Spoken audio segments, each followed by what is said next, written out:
Hi there, it's Megan Potches. I'm principal broker with MAP Property Solutions, and Pepper and I wanted to make a video to address the elephant in the room and talk about what we're hearing, kind of people questioning and what we're seeing on the news and people asking.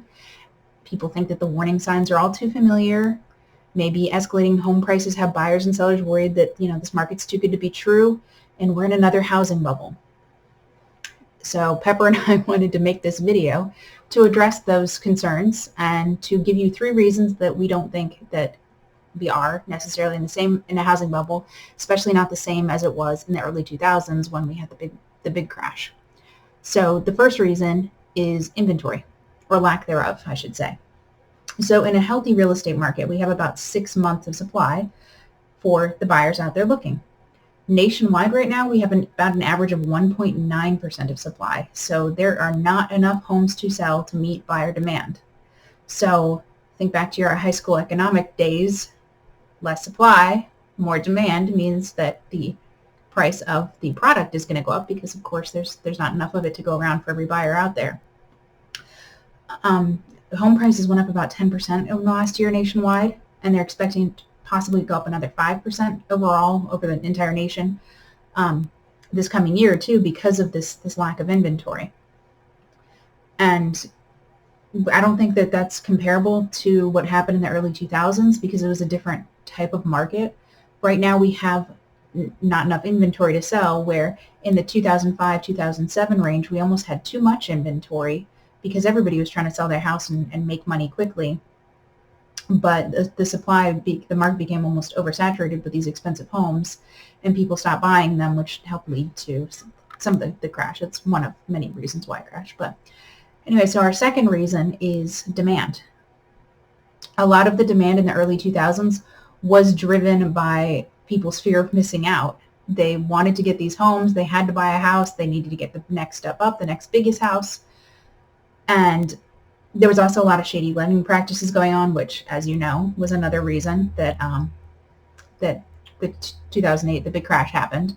But right now, we have a more demand for these homes too. We have more millennial buyers out looking. Sorry, guys, I hate being called a millennial too, but there's more of us out looking now that we're all in our 30s and have kids and families and different things going on in our lives, and we're ready to buy a house. The virus has also made people's needs change. You're at home, you're bored, you realize, I need more space, I need an office, I need a yard, I need whatever you need, more space. You're able to work from home, so why not move to a bigger house and have pretty views instead of being cooped up in a condo or something like that. So we're seeing a lot of people making moves for those types of reasons too.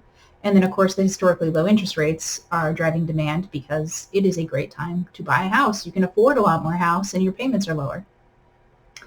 And the third reason that I don't think that this bubble, or we're in a bubble, I should say, and it's certainly not something to be worried about, is equity.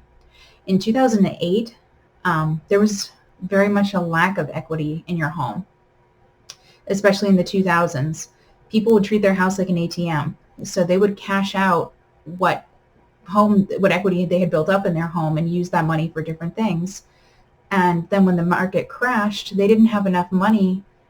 Their house wasn't worth enough to be able to sell their house and pay off that second line that they had taken out. So they had taken out any money that they could have made potentially on that home and borrowed against it.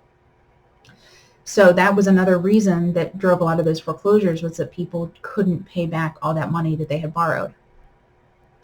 So right now, cash out refinances are actually less than a third of what they were in the past 3 years and today than they were the 3 years before the big market crash. So we have very, very few people taking equity out of their home right now compared to in the 2000s when everybody seemed to be doing it. So people are keeping their houses' value. Their house is going to be worth a lot more when they go to sell it, and they're not going to have that second loan that they need to repay. So those are Pepper's and I thoughts on why we don't think we're in a bubble and why this isn't a concern for us. It is a fantastic time to be a buyer or seller. I know it's tough to be a buyer right now, but like I said, rates are great. You can still buy a home and afford a lot more home and have those lower payments with those great rates. And it's also a phenomenal time to be a seller because you are obviously going to get more for your house because there's so many buyers out there looking. So if you guys have any questions or comments on real estate and you would like to reach out to us, please feel free to shoot me a message. I'd be more than happy to answer. All right, well, have a good day.